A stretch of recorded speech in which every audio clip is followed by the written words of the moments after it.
from just a purely social map perspective, we took a look at what are the next stages then. If we're at stage 0, and this is just kind of getting all the pieces together, what do you have to look forward to? And stage 1 is take all of the aggregation around place data that we have now and start to put good tools for data analysis and visualization on top of them. That's something that still is lacking. So you can't tell a good story by showing 7,000 coffee shops on a map. And everyone criticizes this, but no one is really out there in a big way solving that problem. Part of the reason is there aren't good tools for spatial analysis that are freely available to developers. They'll come. And so we liken this to, imagine if I wasn't aware of albums and there were just songs, how difficult it would be. And that's kind of where we are with maps right now. We really lack the analysis. It's great that we have the aggregation. It's great that location is becoming like oxygen, they say, but it's not helpful if we can't have good contextual filters. Stage 1, related to more filters and more function. This is the turn by turn. Another Matt King isn't here, I guess, but Twitter local. This was just one of the very elegant location filters on Twitter. And Twitter will obviously be coming out local in a big way, but it's a good example of stage 1. Stage 2, taking the concept of collaborative map making.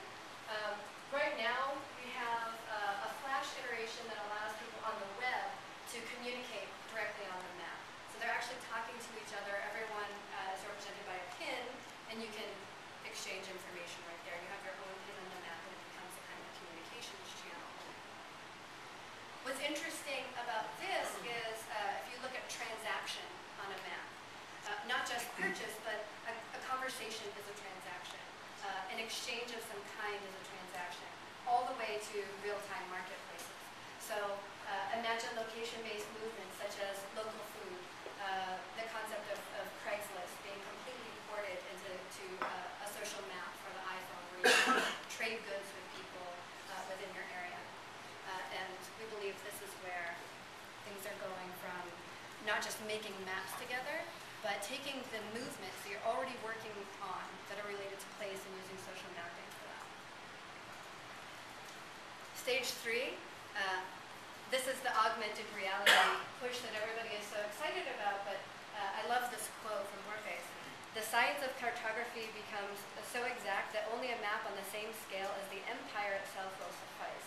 And what he's saying is you take the map, satellite view, you take it down to street view, and then ultimately through the viewfinder.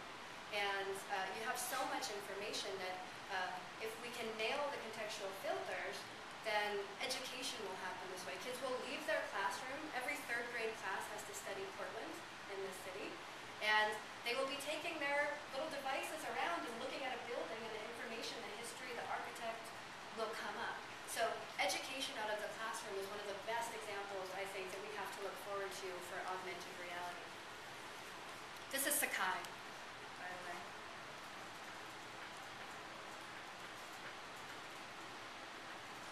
Participatory mapping. This is a methodology within the participatory GIS world. Very hot topic. It's actually not. But what they're doing is they're getting groups of people together in places that aren't currently mapped, and they're sitting them around a table, and they're helping solve disputes about land, resources, and they're actually using topographical maps and map as a universal language to help facilitate. So with interactive maps becoming a tool for these guys, then we see a kind of a scalable diplomacy. And this is one thing that we're really looking forward to. We're excited about the fact that citizens will overstep their boundaries. And we see a time when a treaty will be created by the citizens as opposed to by the governments, and we think that social mapping can play a role in this. So now bringing this back to us, and I've kind of made the assumption that you guys know about Platial nearby, which is probably inaccurate. Essentially what it does is the application locates you, and it brings up what's popular within our service nearby you, based on the categories that we have. You can also take a photo, write something about a place, and upload it. So it's two-way. And what we've decided to do going forward, again, that was completely unsustainable, like the rest of our business today. We have made a little partnership with National Geographic, and we are teaming up with them and our user communities across both organizations, and using iPhone as a channel, mainly because there's a proven distribution, like there's money there. It's been proven to make money. We have proven success on that platform. And we are focusing almost entirely on the contextual filtering. We have a big platform for creating and sharing this location-based information, and now, together with our users, we're able to curate these collections by city, by interest, and incorporating the element of culture exchange, which has been lacking. So I want to actually go to Paris. I don't care if which kid-friendly cafe I go to, but I'd more like to have a plating set up with my kids. So the element of cultural exchange, the element of community, is really important to where we're going with this. Community vocabularies and contextual filters. From the very beginning, we've realized that take a place like About Us. If you're an employee here, you have one perspective of this place. If you are coming to Mobile Mondays, you have a different perspective. If you are, any number of events happen in this building, and that happens with many places as well. How do you know what information is most relevant to the person looking at that place? If it's a cafe and I want to go to the mommy meetup, then I want the kid-friendly information. If I'm a sailor going to have dinner near a marina, then I want to have access to the marina information, not just the cuisine. So being able to understand what community this person represents when they're looking for location information is important. And so what we have been pulling together is a series of what we call community vocabularies that assign different attributes to place marks based on the kind of place that it is and based on the kind of community that you've assigned yourself to be within. And when you combine that all together, really where we're going with this is we're creating guides. We, together with National Geographic, will be releasing a series of guides for the iPhone, premium for pay, finally. And it's, we hope, going to be the kind of thing that allows everybody to navigate their own world and in an interesting and very personal way.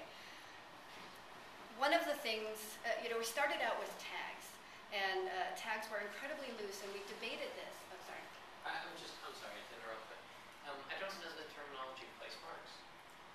Oh, POI, a point, a place as it's represented on a map, and then the attributes are the things that you can say about a place. Okay. So, if it's architecture, the year it was built. If it's a restaurant, the type of cuisine. I see. So you're categorizing the attributes, and that's where the guides come from? Is that the... We're categorizing the attributes. The guides are coming from a number of different sources, not just from the attributes. The guides come from, at this moment, for each city, the most active participants in that city. If, for example, on the interest base for sailing, it will be all of the members of the sailing community who are interested in becoming a guide. So we already have a great deal of people to weed from, and they'll be based on actual participation to date. And coincidentally, we did work with that same group of users to help create the community vocabularies. We worked with the sailing map guys to help determine what information they wanted to say about a place. That kind of thing. How do you collect the information needed to create a community profile of somebody? Is that filling out a questionnaire? No. So we have a very broad net, so to speak. Our maps are on over 500,000 websites and blogs per month. And you're able to contribute information about a place across all of those different sites. So we have a lot of location data. We have about 350 million what we call geobits, and that could be a geotagged photo or a view or a person saying something about themselves on a map. And so at this moment, what we're doing is finally coming up with some good mechanisms for analyzing that data and reaching out, making assumptions about specific users based on what parts of that information they